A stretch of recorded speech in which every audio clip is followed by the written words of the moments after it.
Hello everyone, कैसे हैं आप सब। बहुत अच्छे से होंगे। पिछले वीडियो में समझ में आया था, कमेंट में ज़रूर बताना। तो आज हम लोग पढ़ेंगे, जैसे नेक्स्ट वीडियो में अगर हम लोग प्रीवियस वीडियो में देख रहे थे तो हम लोग ये पढ़े थे कि आईपीएससी नेम कैसे लिखा जाता है। हम लोग सारी चीज़ों को सीख लिए थे। आईपीएससी नेम काफ़ी हद तक भी चीज़ों को आ गया था और मुझे उम्मीद है कि आपको बेहतर तरीके से समझ में भी आया होगा। नहीं आया होगा तो कमेंट में ज़रूर बताना। अब हम लोग ये बात करेंगे कि आईपीएससी नेम अगर दिया रहेगा, मतलब स्टेटमेंट के तौर पे दिया रहेगा, तो हम लोग कंपाउंड का नाम कैसे लिखेंगे या कंपाउंड का फॉर्मूला कैसे लिखेंगे, इसके बारे में हम लोग बात करते हैं। तो अब इसके पिछले वाले वीडियो में हम लोग एक एग्जाम्पल के तौर पे सीखे थे, लेकिन उम्मीद करते हैं कि वहां से एक आध दो बच्चों को आया होगा, कई लोगों को नहीं भी आया होगा। लेकिन अब हम लोग कई और सीख लेते हैं ताकि हमें और भी चीजें आसानी से समझ में आ जाए। तो नेक्स्ट हम लोग करेंगे, जैसे आपके पास अगर यहाँ पर दिया हो पोटेशियम, पोटेशियम, ठीक, potassium tetra, potassium tetra cyanido,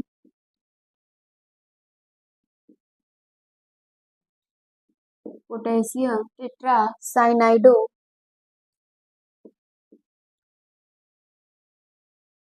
nickelate, ठीक। और यहाँ पे इसका भी क्या दिया रहेगा, ऑक्सीडेशन नंबर दिया रहेगा। अब अगर आपके पास ऐसा दिया है पोटेशियम टेट्रा साइनाइडो निकलेट, तो इसका मतलब क्या है, पहले तो तुम्हें ये बताना पड़ेगा कि ये टाइप 1 है कि टाइप 2 है, ठीक। अगर तुम ध्यान से देखोगे तो जहां पर 8 शब्द आता था, मतलब इसमें देखो तो 8 आ रहा है, जहां पर भी 8 आ रहा था तो हम लोग उसको क्या कह रहे थे कि वो क्या है, टाइप 2 की बात कर रहे हैं। अब यहाँ पर है, देखो इसमें ऐसा कुछ भी नहीं होगा जो आपको नहीं समझ में आएगा। ये पूरा का पूरा क्या है, संकुल है। इधर इधर ये क्या है, पूरा का पूरा संकुल है। ये है हमारा काउंटर लिगेंड, सॉरी ये हमारा काउंटर, ठीक है। ये कौन सा है, हमारा काउंटर लिगेंड है। अब यहाँ पर आपको कोई दिक्कत नहीं होना चाहिए, काउंटर आयन ही इसकी बात करें। अगर हम लोग देखें तो पोटेशियम का के हो जाएगा, बोलो। टेट्रा का मतलब 4, साइनाइडो का मतलब CN, ठीक। निकलेट का मतलब NI। अब ऑक्सीडेशन नंबर दिया है, अब इसको एक फॉर्म में लाओ। एक फॉर्म में लाने के लिए कुछ इस प्रकार से आप करेंगे,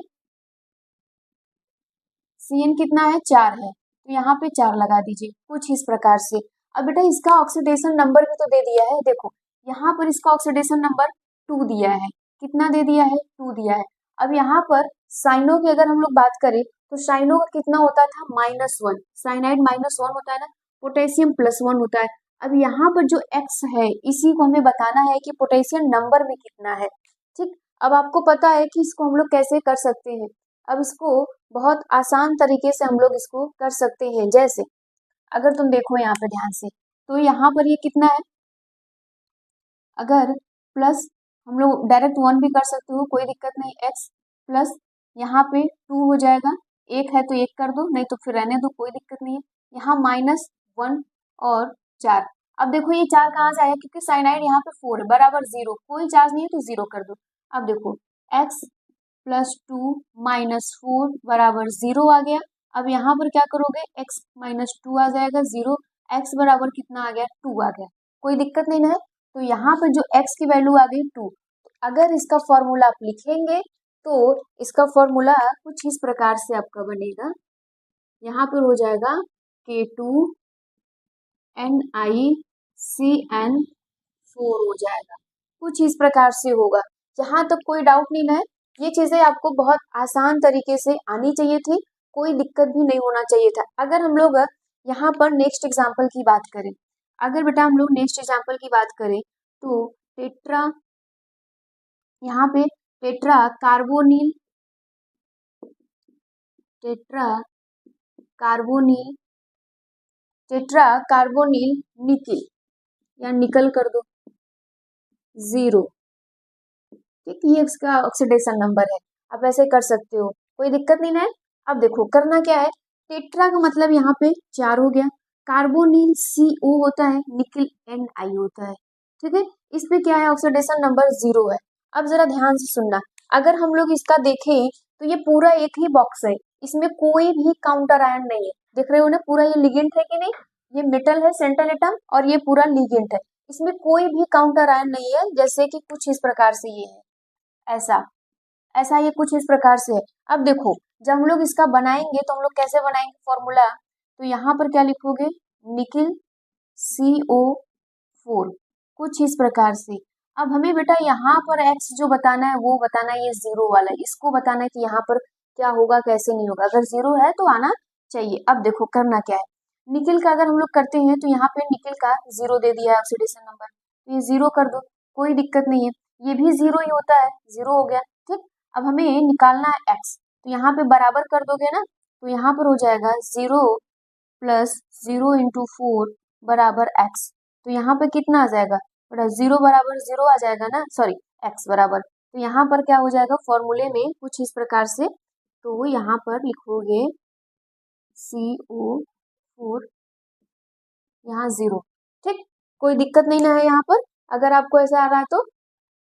अब देखिए, अगर बेटा हम यहाँ पे और किसी की बात कर ले, जैसे, ठीक, और अगर हमारे पास एग्जाम्पल हो, समझना ऐसे इजी तरीके से आता है, बस आपको करना है क्या, एक्स की बात निकालनी, मान निकालना है। अगर हम लोग यहाँ पर करें potassium, potassium tetra, tetra oxalate, potassium tetra oxalato, ठीक, ऑक्सिलेटो एल्यूमिनेट, एल्यूमिनेट, यहाँ पे एल्यूमिनेट कितना हो जाएगा, थर्ड, मतलब ऑक्सीडेशन नंबर थर्ड हो गया। अब चलो, अब इसका निकालते हैं। अब आपको इसमें आ क्या क्या रहा होगा, पोटेशियम हो गया, कि टेट्रा मतलब चार, ऑक्सिलेटो का फॉर्मूला आना चाहिए, तो C2O4, ये ऑक्सिलेटो, इस पे 2 निगेटिव होता है, कोई दिक्कत नहीं ना है, एल्युमिनियम Al, ऑक्सीडेशन नंबर दे दिया है। अब जरा हमें करना क्या है, एक रफली हम लोगों को क्या करना है, कंपाउंड बना देना है। तो ये हमारा क्या होगा, काउंटर आयन, ये हमारा क्या है, लिगेंड है, और ये कौन है, सेंट्रल एटम, तो KAl, और यहाँ पर क्या हो जाएगा C2O4, यहाँ पे 4 कर दो, क्योंकि ये टेट्रा है ना, 4 कर दो। ठीक, अब अगर आप देख रहे हो तो इस पे +1 होता है, इस पे ऑक्सीडेशन +3 का दे दिया है, मान लो नहीं दिया है तो भी आप +3 कर दो, कोई दिक्कत नहीं है ऐसा। अब इस पे -2 का होता है। अब अगर हम इसको हम लोग सॉल्व करेंगे, अगर हम सॉल्व करेंगे तो हमें यही तो बताना है, x यहाँ पे जो x है, तो हम कैसे करेंगे, 1 गुणे x प्लस 3 प्लस -2 गुणे 4 बराबर 0 कर देंगे, कोई दिक्कत नहीं ना है, बराबर 0 हम लोग कर देंगे। अब यहाँ पर देखिएगा,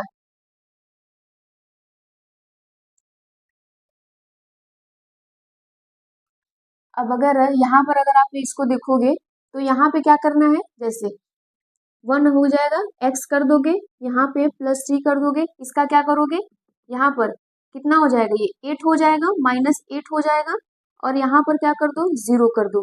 जब माइनस करोगे तो कितना आ जाएगा, यहाँ पर अगर हम लोग यहाँ पर माइनस करेंगे तो कितना आ जाएगा, x बराबर 5 आ जाएगा, तो यहाँ पर जो इसका फॉर्मूला बनेगा K5 हो जाएगा, ठीक है, K5 हो जाएगा, Al हो जाएगा, C2O4, सॉरी छोटा ब्रैकेट रहेगा, ऐसा यहाँ पे 4 हो जाएगा, कुछ इस प्रकार से।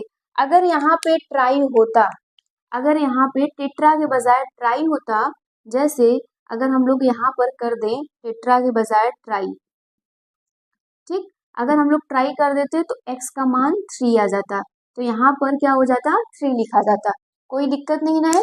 इन सबको सॉल्व करने में आपको कोई भी दिक्कत नहीं आना चाहिए, बस आपको ये पता होना चाहिए कि, बस आपको ये पता होना चाहिए कि यहाँ पर हमें क्या करना है, इसको बताना है कि कौन टाइप 1 कौन टाइप 2 3 या जो भी होगा। ठीक, चलो एक और देख लेते हैं, एक और देखते हैं इसमें क्या होता है, tris, tris ethane, ethane 1 2 diamine, diamine, amine, chromium, chromium, third chloride, अब जरा ध्यान से देखना है यहाँ पे, इसमें क्या होगा। अगर हम लोग इसकी बात करें तो ट्रिस हम लोग कब लगाते थे, जब 3 होता है। ये कौन है, अगर मैं पूरा का पूरा इसकी बात करूँ तो ये कौन है, EN है ना, ठीक, एथेन डाई एमीन, ठीक। ये 1 2 इसलिए दिया है कि पोजीशन बता रहा है कि 1 पे भी लगा है और 2 पे लगा है, कौन, एमीन लगा होता है। स्ट्रक्चर समझ में आ रहा है कि नहीं, ठीक। तो यहाँ पे ये 3 हो गया, क्रोमियम का Cr हो गया, क्लोराइड का Cl हो गया। आ जाओ, अब हमें इसको क्या करना है, एक फॉर्मूले में बनाना है। अगर एक फॉर्मूले में हम लोग बनाएंगे तो ये कैसे बनाएंगे, इसको देख रहे हो तो ये बड़ा वाला ब्रैकेट है, मतलब ये टाइप 1 की बात कर रहा है ना, ये टाइप 1 है, ठीक। तो हम लोग कुछ इस प्रकार से बनाएंगे, Cr हो जाएगा, En3 हो जाएगा यहाँ पे, और यहाँ पे क्या हो जाएगा, क्लोरीन हो जाएगा। अब ये क्लोरीन ही बताना है X यहाँ पे कि कितना होगा। अब चलो इसको सॉल्व करते हैं। अगर हम लोग इसको सॉल्व करें तो यहाँ पर आपको बताना होगा कि यहाँ पे En पे कैसा ऑक्सीडेशन होता है, कौन सा, कितना। तो यहाँ पर En पे कितना होता है, 0 होता है। और यहाँ पे इसका हमें पता है कि ये 3 दिया है, इस पे -1 दिया रहता है, ठीक। 3 दिया है ना क्रोमियम का, और ये जानते हो। तो यहाँ पर क्या करोगे, 3 प्लस 0 गुणे 3 कर दोगे, प्लस यहाँ पे 1 कर दोगे, ठीक। एक है तो 1 कर दो, कोई बात नहीं, ठीक। यहाँ पर x भी कर दो, कोई दिक्कत नहीं, x ही हमें निकालना है, बराबर 0 कर दो। आ गया। अब अगर हम यहाँ पर करेंगे तो देखो 3 होगा, यहाँ पर इसको खत्म हो गया, ये 0 हो गया, खत्म, 0 कर दो। फिर यहाँ पे 1 कर दोगे, x 1 करोगे, कोई दिक्कत नहीं है, तुम डायरेक्टली x भी कर दो, 0 हो गया बराबर। अगर हम लोग x का मान निकालेंगे तो 3 आ जाएगा। तो यहाँ पे जो फॉर्मूला होगा बेटा, यहाँ पे 3 लिखा जाएगा।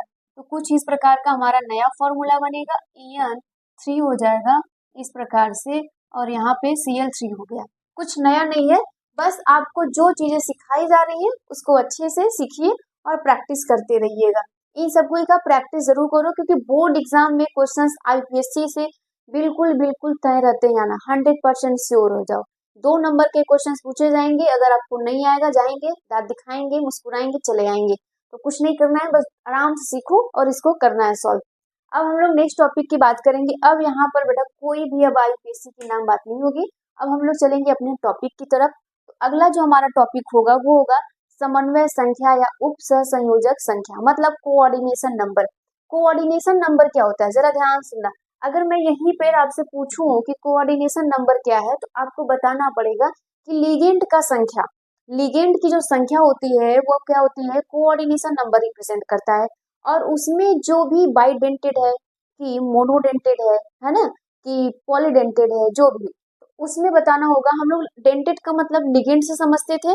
अगर यूनी भी कह लो या मोनो कह लो तो 1 इलेक्ट्रॉन, बाई कह लो तो 2 इलेक्ट्रॉन, ट्राई कह लो या पॉली कह लो तो 3 इलेक्ट्रॉन देते थे। तो यहाँ पर भी वही बात होगी। तो हेडिंग क्या बनाइएगा आप लोग, हेडिंग बनाइएगा समन्वय, समन्वय संख्या या उप सहसंयोजक, उप सहसंयोजक संख्या। कोई दिक्कत नहीं ना इसमें, जिसको हम लोग क्या कहते हैं, कोऑर्डिनेशन नंबर, कोऑर्डिनेशन नंबर बोला जाता है, ठीक। यहाँ पे कोऑर्डिनेशन नंबर बोला जाता है। तो इसमें क्या बोला जा रहा है कि किसी उप सहसंयोजक यौगिक में बेटा कोई भी आपका उप सहसंयोजक यौगिक होगा, जैसे ये उप सहसंयोजक यौगिक है कि नहीं, कोऑर्डिनेशन है ना, यौगिक कंपाउंड है। यहाँ पे बोला जा रहा है कि इसमें लिगेंड से, लिगेंड जो है हमारा, अगर हम आपसे पूछें कि यहाँ पे लिगेंड कितने हैं, तो आप बोलोगे EN लिगेंड है, और वो नंबर में कितना है, 3 है, ठीक। तो यहाँ पर EN कितना इलेक्ट्रॉन, एक EN कितना इलेक्ट्रॉन लॉस करेगा, तो ये हमें कैसे पता चलेगा, ये पता चलेगा कि ये लिगेंड कौन सा है, मोनो है कि बाई है कि ट्राई है कि क्या है, उससे पता चलेगा। तो यहाँ पे लिगेंड के द्वारा जो केंद्रीय धातु है, मतलब ये जो सेंट्रल एटम है बेटा, इसको जितना भी इलेक्ट्रॉन मिल रहा है उसी को हम लोग कहेंगे समन्वय संख्या कहेंगे। कुल इलेक्ट्रॉनों की संख्या जो दी जाती है उसी को कहेंगे। तो यहाँ पर इसका डिफिनीशन कैसे लिखोगे, चलो इसका हम लोग अब डिफिनीशन लिखते हैं। इसका डिफिनीशन लिखेंगे आप, किसी किसी उप सहसंयोजक, उप सहसंयोजक यौगिक यौगिक में लिगेंड द्वारा केंद्रीय परमाणु, ठीक, केंद्रीय परमाणु को दिए गए इलेक्ट्रॉन या इलेक्ट्रॉनों की कर लो, इलेक्ट्रॉनों की कुल संख्या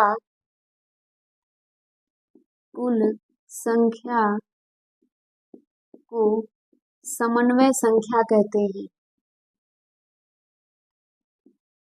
समन्वय संख्या कहते हैं, कोऑर्डिनेशन नंबर कहते हैं, ठीक, संख्या कहते हैं। कोई दिक्कत नहीं ना है। अब चलो देखो यहाँ पे, अब इसका फॉर्मूला आपको आना चाहिए। इसका फॉर्मूला जो होता है ये होता है, जैसे समझो अगर मैं यहाँ पर ले लूँ, एग्जाम्पल समझते हैं फिर उसके बाद फॉर्मूला देख लेते हैं।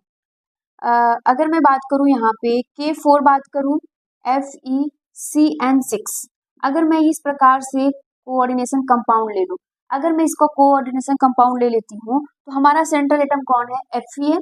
चलो Fe बेटा, लिगेंड कौन है, ये बोल रहा है ना कि लिगेंड के द्वारा, तो लिगेंड हमारा Cn है, तो हम यहाँ पे Cn हमारे पास कितने हैं, 6 हैं, तो यहाँ पे Cn लगा दो।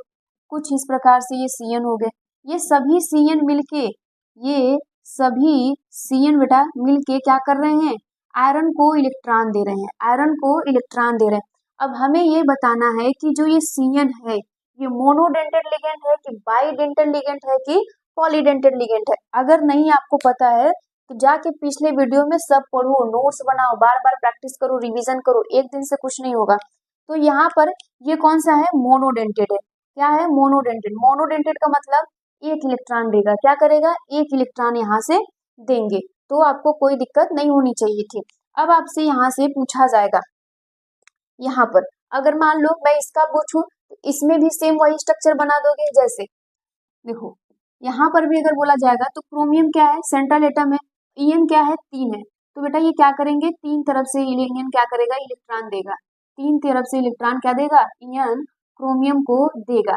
लेकिन ये आपको याद होना चाहिए कि ईएन मोनो है कि बाई है कि क्या है, पॉली है कि क्या है, तो यहाँ पर ये मोनो बाइडेंटेड है, तो ये दो इलेक्ट्रॉन देगा, मतलब 3 ईएन मिल के 6 इलेक्ट्रॉन किसको देंगे, क्रोमियम को देंगे, मतलब 2 ये देगा, 2 ये, टोटल कितने हो गए, 6 हो गए, ठीक। तो अगर हम लोग इसके फॉर्मूले की बात करें तो इसका जो फॉर्मूला होता है ये होता है समन्वय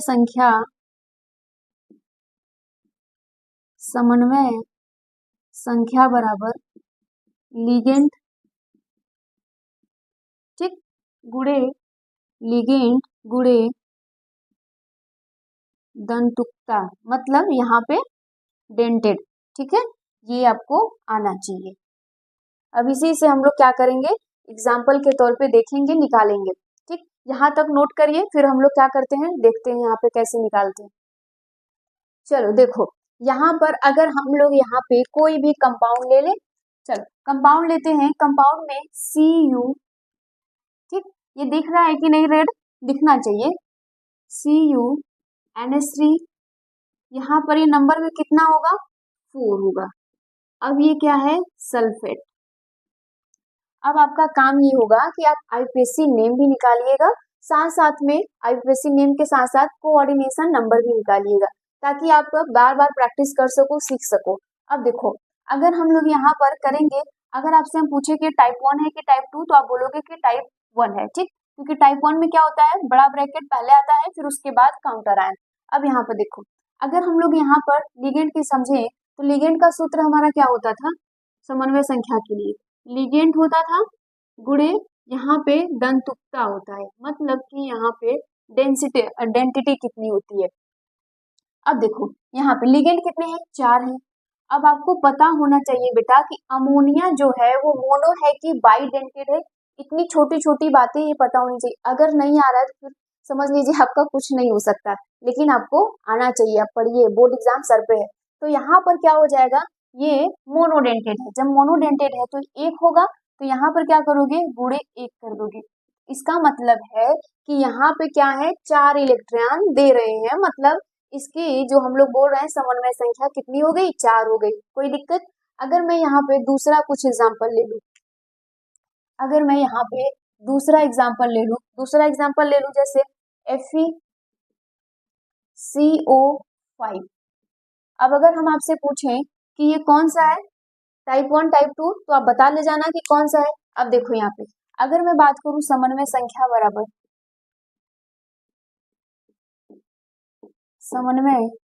बराबर मैं बात करूं तो देखो लिगेंड यहाँ पे, ठीक, लिगेंड की संख्या कितनी हो गई, 5 हो गई, लिगेंड 5 हो गया। अब ये मोनोडेंटेड है कि बाईडेंटेड है कि कौन सा है, ये सब आपको आना चाहिए। तो ये कौन है, CO क्या है, कार्बोनिल भी क्या है, मोनोडेंटेड है। तो ये कितना हो गया, 5 हो गया। ठीक, ये सब नहीं है तो आपको जाकर पिछले वीडियो में जाकर उसको पढ़िए, देखिए, समझिए। फिर अगर हम लोग नेक्स्ट एग्जाम्पल की बात करें तो नेक्स्ट एग्जाम्पल में हम लोग क्या लेते हैं, Fe ले लेते हैं, C2O4 ले लेते हैं। बेटा ये बताओ कौन है, अगर ये नहीं बताया ना समझ लेना तुम्हारा कुछ नहीं होगा। तो यहाँ पर क्या हो सकता है, ये 3 है। ठीक, ये ऑक्सिलेटिव है, अभी तो थोड़ी देर पहले पढ़ाया गया होगा, ये ऑक्सिलेटिव है। ठीक, तो अब आपको बताना होगा कि ऑक्सिलेटिव जो है वो मोनो है कि बाई है कि कौन सा डेंटेड है। तो यहाँ पर अगर आपको याद होगा तो लिगेंड कितने हैं, 3 है, डेंटेड कौन सा है, तो ये बाई डेंटेड है, मतलब ये 6 इलेक्ट्रॉन देंगे। ठीक है, आयरन यहाँ पे 3 एक्सिलेटो आयरन को मिलके टोटल कितने इलेक्ट्रॉन देंगे, 6 इलेक्ट्रॉन देंगे। बहुत इजी है। अब देखो इसके बाद भी अगर हम लोग नहीं समझ में आ रहा तो एक और, बस ये आखिरी PTEN। अब यहाँ पर EN कितना होना चाहिए, 2 होना चाहिए, Cl2 2 होना चाहिए, बस ऐसा कुछ कर दो। ठीक, अगर हम आपसे पूछे टाइप 1 टाइप 2 कौन सा है तो ये भी आपको बताना चाहिए और IPSC नेम भी आना चाहिए, साथ साथ सब कुछ करना। अब देखो अगर हम इसमें पूछे लिगेंड कितने हैं बेटा, तो 2 प्रकार के लिगेंड है, एक तो EN है, दूसरा Cl है। EN भी कितना है, 2 है, Cl भी कितना है, 2 है। चलो आ जाओ EN की हम लोग बात करें तो EN EN जो है वो बाईडेंटेड है, वो कौन सा है, बाईडेंटेड है। तो अगर हम लोग इसमें निकालेंगे समन्वय संख्या बराबर तो 2 गुणे 2 कर देंगे बराबर 4 आ गया, बोलो हाँ या ना। अगर हम Cl की बात करें तो Cl बेटा 2 है, लिगेंड इसका कौन सा है, तो ये मोनोडेंटेड, 1 इलेक्ट्रॉन देगा, तो यहाँ पे 2 हो गया, टोटल मिलके 6 इलेक्ट्रॉन दे रहे हैं दोनों।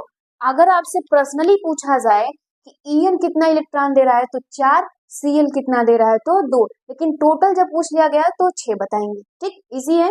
अब हम लोग नेक्स्ट चलते हैं आगे।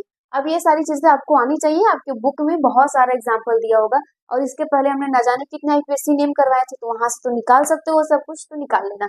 ठीक, अब हम लोग नेक्स्ट अब लोग पढ़ेंगे हम लोग अब यहाँ पे समवायता। ठीक, बहुत इंपॉर्टेंट है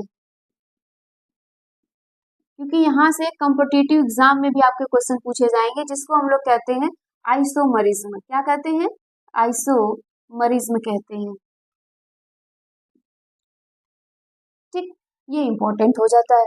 आइसोमरिज्म के क्या मतलब है, अब देखो यहाँ पे आइसोमरिज्म का क्या मतलब होता है, आइसो का मतलब सेम होता है, ठीक है, और मरिज्म का मतलब यहाँ पे जो कंपाउंड हमारे पास आ रहा है।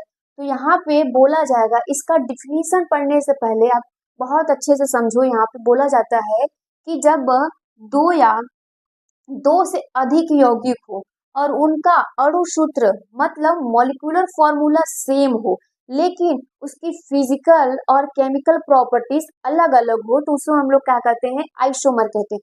जरा ध्यान सुनना, अगर हम लोग देखेंगे बेटा तो दुनिया में हर एक बॉडी किससे मिलके बनी होती है, कार्बोहाइड्रेट, प्रोटीन, फैट, लिपिड्स सबसे मिलके बनी होती है ना, कोई दिक्कत नहीं ना। अगर हम लोग बात करें तो जैसे कि ह्यूमन बॉडीज की बात करें तो सबके पास क्या होता है, 2 कान होती है, 2 आंख होते हैं, 1 नाक होता है।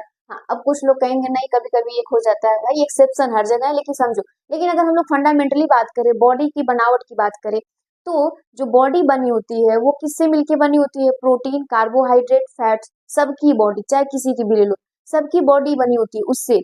तो यहाँ पे बोला जा रहा है कि मॉलिक्यूलर फॉर्मूला सेम हो, मतलब जो कंपाउंड हमारा हो उसको मॉलिक्यूलर फॉर्मूला तो सेम हो, लेकिन उसकी फिजिकल प्रॉपर्टीज, केमिकल प्रॉपर्टीज भिन्न भिन्न हो, मतलब डिफरेंट डिफरेंट हो। तो यहाँ पर भी तो सब क्या हो जाते हैं कि अब अपने आसपास देख लो कि सब लोग हम लोग एक ही जैसे बने हैं, सब लोग कहते हैं ना मिट्टी का शरीर बना हुआ है, चलो मान लिया कि मिट्टी का शरीर बना हुआ है, लेकिन सबका देखोगे तो फिजिकल प्रॉपर्टीज मतलब दिखने में सब एक दूसरे से अलग होते हैं। केमिकल प्रॉपर्टीज का मतलब नेचर, बिहेवियर उनका कैसा है, थिंक कैसे है, विचार कैसे हैं, सबके अलग अलग होते हैं। उसी को हम लोग क्या कहेंगे, आइसोमरिज्म। लेकिन जब जाना एग्जाम में लिखने तो ये मत लिख लेना कि मैडम ने तो यही पढ़ाया था, ये छाप कर आ जाएंगे। नालायको, ये नहीं, केमिस्ट्री का छापना है। जैसे यहाँ पे देखो कंपाउंड है, सब अलग अलग हो जाएंगे ना, लेकिन उसकी फिजिकल प्रॉपर्टीज, केमिकल प्रॉपर्टीज अलग हो, लेकिन कंपाउंड का जो मॉलिक्यूलर फॉर्मूला हो वो सेम होना चाहिए। इतनी बातें समझ में आ गई। चलो डिफिनीशन इसका लिखते हैं। डिफिनीशन इसका जब लिखेंगे तो आप यहाँ पर लिखोगे, जब दो या दो से अधिक, ठीक, दो से अधिक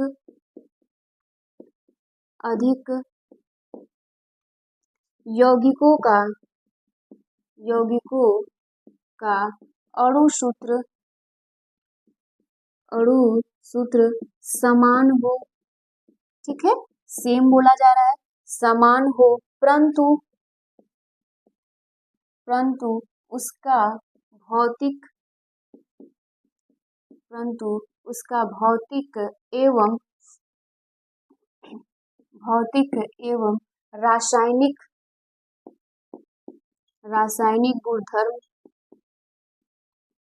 गुणधर्म अलग अलग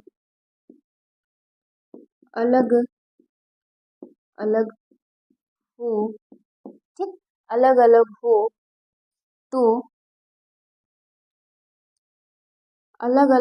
तो यौगिक एक दूसरे के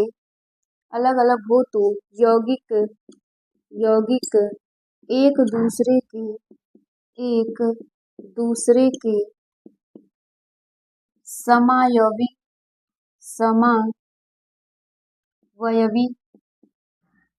कहलाते हैं या कहते हैं, ठीक, कहते हैं, तथा इस घटना को समावयता, ठीक है, समावयता कहते हैं। कोई दिक्कत नहीं होना चाहिए। अगर हम लोग बात करें तो यहाँ पे बोलोगे उपसंयोजक यौगिक दो प्रकार के होते हैं। उपसंयोजक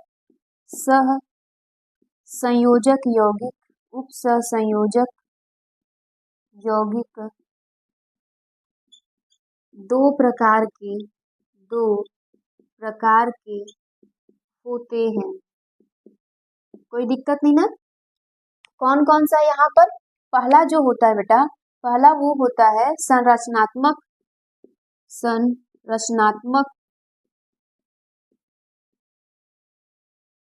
समावयता, जिसको हम लोग कहते हैं स्ट्रक्चरल आइसोमर, ठीक, या आइसोमरिज्म बोल दो, ठीक है। अगर हम लोग दूसरा बात करें तो इसको कहते हैं त्रिविम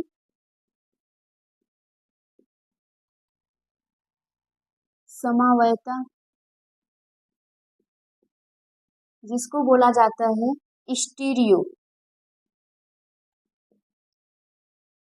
क्या बोला जाता है बेटा यहाँ पे?